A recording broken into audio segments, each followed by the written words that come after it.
with the cleft. On the other hand, the most common, 70%, is a genetically complex disorder caused by interaction of multiple genetic and environmental risk factors.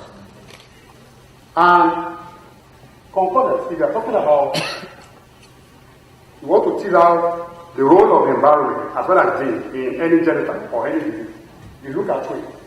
Concordance in identical should be 100%. In non-sequence, if only genetic accounting for the etiology, that means one of the twin has it, the other must have it. However, what do we see in clinical practice? We notice that only about 50% of the cases that you have the two of them presenting. Also, that is for identical twins. For non-identical twins, much lower, about 5%. What does this one tell us? This suggests a strong, but not purely genetic etiology. In general, close relatives of cleft cases have a greatly increased risk of being affected. What about environmental factors? These are some of the causes in the environment. Smoking is the most consistent environment factor shown to increase the risk for cleft. Also, smoking among women increases the risk by 30%. Smoking 3 months before and 1 trimester are critical to the risk of having a child with cleft. Gene, genome, and nutritional cleft. Human body is composed of trillions of cells, and there are over 200 cell types in the body, and each cell contains 23 pairs of chromosomes. This is the chromosome. The thread-like structure of nucleic acid and protein found in the nucleus of most living cells. Each cell you have 23 pairs, and each chromosome contains many genes. And this is typical human karyotype with all the chromosomes. These are made up of DNA called deoxyribonucleic acid. And this DNA is passed into the chromosome. In humans, these are elements of heredity. That means passing from the father to the kid, and from the parent to the children. These are elements of heredity that are transmitted from parent also that contain biological information. In humans, these vary in size from a few hundred DNA bases to more than 2 million bases. The Human Genome Project, which was a very big project called Big Biology, which was completed 2002-2003, has estimated that humans have between 20,000 and 25,000 genes. Before this project, it used to be believed that we have about 2 million genes. The information in DNA is stored as a code made up of 4 chemical bases: adenine, guanine, cytosine, and thymine. And this is the DNA. Essentially consists of the base, the sugar, and the nucleotide. And the ATC, this A complements C, D complements C. A, T, C, D are the alphabet of the genome. And the other, the sequence of these bases determine the information for building and maintaining an organism, similar to the way in which letters of the alphabet appear in certain order to form words that we speak and understand. Human genome refers to the entire genetic constituent of human. And human genome has 6 billion nucleotides. More than 99% of those bases are the same in all of us. And each human is unique because these letters are arranged in a certain order, like this. It is the reason you are who you are, and why you are different from another person, the next person close to you. It is the reason a son resembles his dad, or mom, grandmom, or granddad. It is the reason why you have this different phenotype. It is also the reason why you have these different phenotypes.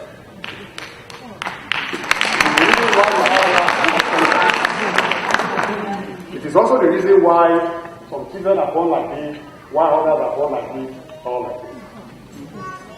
It is the reason why some have sickle cell disease, bleeding disorder, cancer, hypertension, diabetes, and so on. Why may contribute to the reason why some die young, while others live long. It is the reason some individuals react to some drugs, while others do not. It's also the reason some respond well to therapy, that's the treatment, while others do not. Genes and our genome have also been reported to influence our social behavior.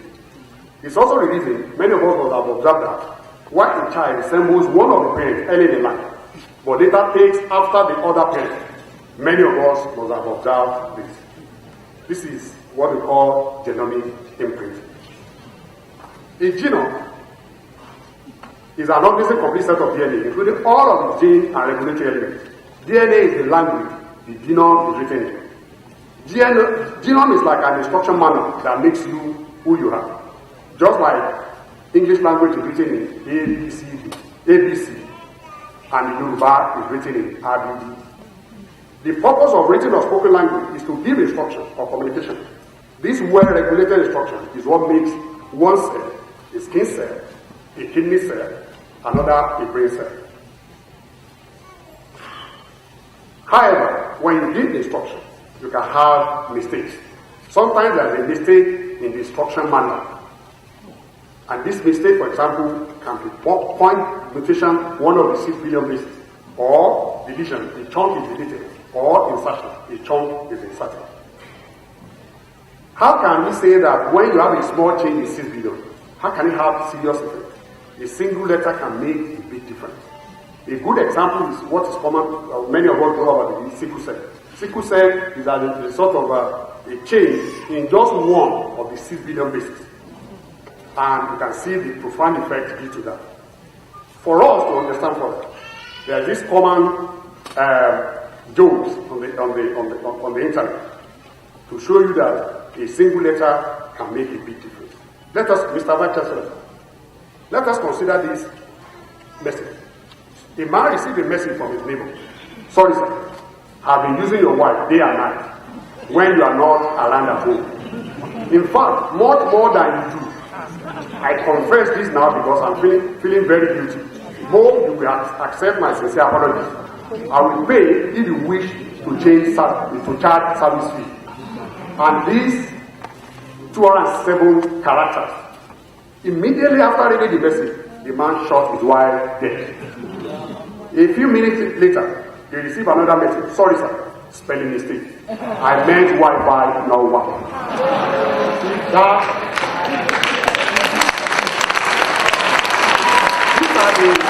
Some of the things implicated. These are some of the things implicated in the theology of orofacial. Mr. Vice Chancellor, in 2006, Nigeria Orofacial Research Network was formed with the sole aim of identifying genes predictive of orofacial trends in Nigeria. This was later followed by Africa. Our central hypothesis was that genetic study for cleft and palate in African population can identify novel population-specific variants in candidate genes, because we know, as a matter of fact, that Africans are different. Our long-term goal is to identify meaningful genetic factors that predict cleft outcome in families. Why genomic study? Identifying those associated with cleft and understanding that the various contributing factors is an initial step in finding ways to decrease the prevalence of this disease. Ultimately, as research progresses, preventative measures can be taken, such as providing counseling for families possessing the disease, introducing modifiers like folic acid, and modifying nucleotide sequences using genetic engineering that I'm going to talk about later. Mr. Vice Chancellor, our group have applied almost all approaches presently available in genetics and genomics. These include genotyping, target sequencing, replication study, GWAS, functional animal study. Mr. Vice Chancellor, our group was the first to publish studies on genetic and genomic etiology of cleft in Africa. We identified MSS1 gene. This is the gene located on the chromosome 4, short arm of the chromosome.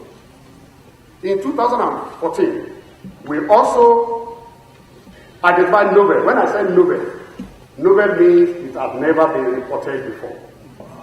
We screened DNA of 8 families with Van der Waals syndrome and 1 family with completer pterygium syndrome using Sanger sequencing. This gene has about 9 exons, but we only sequenced 4 exons. And we found novel mutation, nonsense mutation, splice site mutation, missense variant. In another study, Adeyemo Inaugural, 2014, we discovered a rare functional variant in genome-wide association identified candidate genes for non-syndromic cleft. And this table shows that where you see 000 shows that these have never been discovered before. Other PAC and MAP gene. We subsequently investigated the association of risk variant in Europeans and Asians by GWAS or by candidate gene analysis association with cleft in cohort from 3 sub-Saharan Africa. And we demonstrated nominal association with these genes. Part 7, the one in red shows the location, starting the location. This is, for example, this is chromosome 1 short arm. This study was the first to demonstrate any of the association signal in any African population. We also sequenced GRHL3 gene for those with cleft palate only. And this gene is located on chromosome 1 short arm. And we also found 5 novel mutations. And these are 2 missense mutations, 1 splicer, 1 friendship, and 1 nonsense mutation.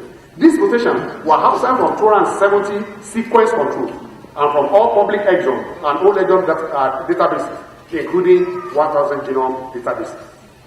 However, 4 of the 5 mutations were present in unaffected mothers without the cleft, or the children have cleft, indicating that their penetrance is incomplete. This study provided evidence that, as in Caucasian population, mutation in this gene contribute to the risk of non-syndromic cleft in Africa. We also observed 2 novel coding variants in this gene called GREM1, which is located on long arm of chromosome 15. These variants were not found in 194 African control being those without cleft, and have never been reported in any public genetic variant database that include 5,000 combined African and African American. In another study, in 2007, we sequenced all the 9 exons of IRF6 gene, and we also identified novel variants that have never been reported before. Genome-wide association study.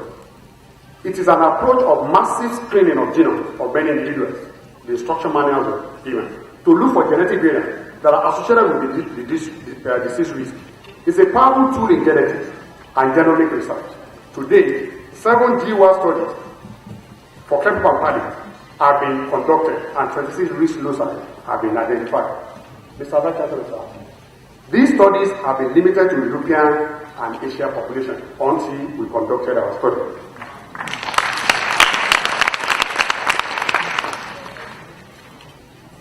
For the GWAS, our team was part of a consortium of 13 countries across 5 continents to report the result of GWAS of non-syndromic cleft palate. And what did we find? We found a missense variant in this gene. We further examined this variant in zebrafish model and cell-based transactivation assay and conclude that this variant is an etiology variant for non-syndromic cleft palate.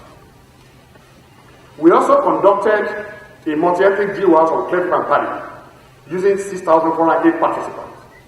Our GWAS revealed also novel association on chromosome 2 near this gene and on chromosome 19 near this gene. Mr. Vice Chancellor, sir, we successfully conducted the first ever GWAS study for orofacial cleft in Africa. And our findings for the cleft of the liver palate. The significant hits were found on chromosome 3